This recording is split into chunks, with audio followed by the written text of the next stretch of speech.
Hi everyone, welcome back to my channel. My name is Mickeeva if you're new here, and in today's video I'm going to be sharing the paint process for one of my favorite paintings that I've made this year.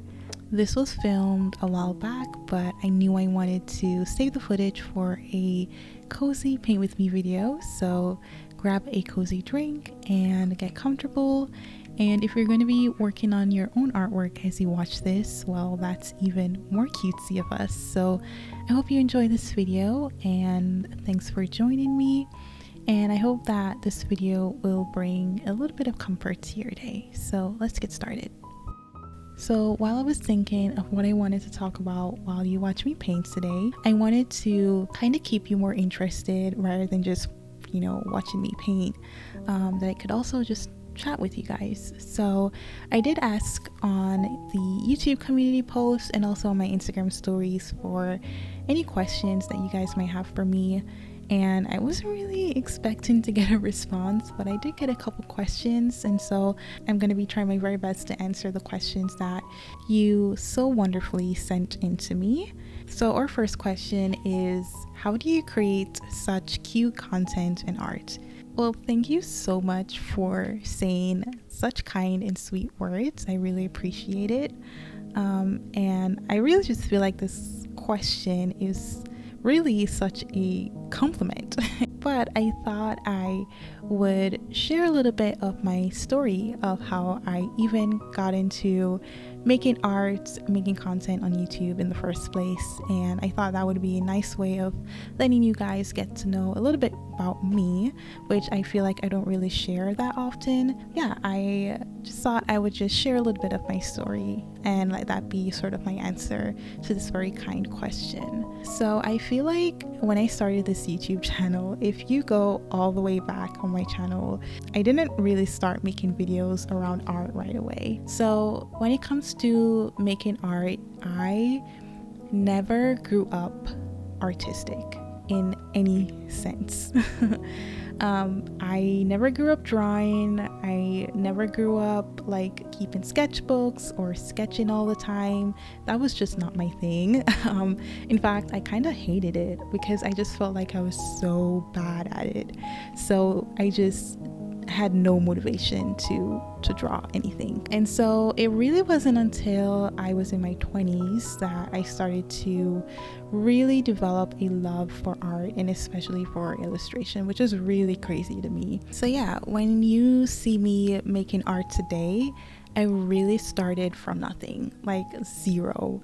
I didn't start out like really knowing what I was doing. I kind of just stumbled my way into illustration, and ever since then I've been just trying to get better little by little, and you can really see that entire growth on YouTube. So if you feel like you're not good at illustration right now and you feel discouraged by that, please don't be. If anything, let my art and my channel be an example to you of just how far you can come when you really decide that's something that you really want to work towards.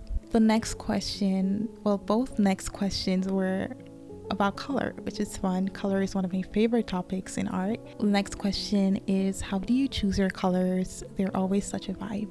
And thank you so much for saying that. I really highly appreciate that. I feel like my color choices are very much intuition based, and I really hate saying that, but a couple things that help me is I really like to think about like how colors look together. Like I think about how they communicate once they're sitting side by side. That's usually what I'm thinking about when I'm trying to choose colors. It's hard to explain in such a short amount of time, but I feel like color and choosing colors is something that you definitely get better at over time. I feel like especially if you're a digital artist, it can feel immensely overwhelming because it just feels like the amount of colors that you can choose from is just endless. I think that's why working in a limited color palette is so nice. It's because it takes away a lot of that pressure. And also, if you're working traditionally, you only have so many colors that you can make in front of you. Like if you're using paint or you're using colored pencils, there's only so many options. I would say I think about contrast. If there's a color that I'm using in a selection of colors, if it stands out too much from the rest, then that might be drawing too much attention to that color. So sometimes I try to kind of have like one main color and then build the colors around that, but not overwhelm it, if that makes sense. And then so I think about contrast, I think about balance, like how everything is communicating with each other, how they look beside each other. And I also think about saturation. A lot of colors that I use are highly saturated, and that's just my personal style.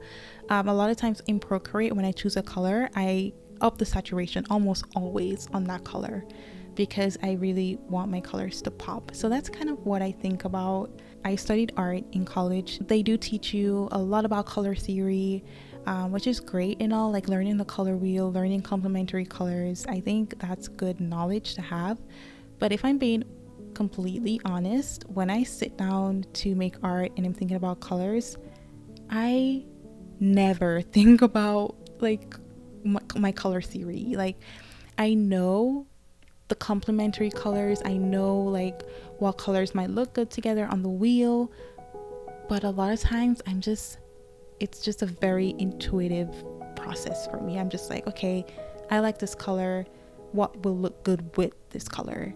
And then I kind of go from there. And I think it's helpful knowledge. I think learning the fundamentals are great, especially if you're going to be mixing colors with paint right in front of you. You definitely need to know the color wheel. That's definitely going to be really helpful. But I really think that color is a form of creative expression. Color theory might say, oh yeah, these two colors don't work together, but in your style, that's the two colors that you like to use, and that's what you use. And so yeah, I always think just like be flexible with art knowledge. All right, and the last question is from one of my good friends, and she asks, top favorite color pairing. So right off the bat, green and pink. I think I've said it before in this channel, but green and pink are my two favorite color combinations. Yeah, I just feel like you can't go wrong with that. And that's all I'm gonna say. But thank you so much for watching this video, for keeping me company. Yeah, so I will see you guys in my next video. Thank you so much for watching. I love you, and have a great day or night wherever you are. Bye.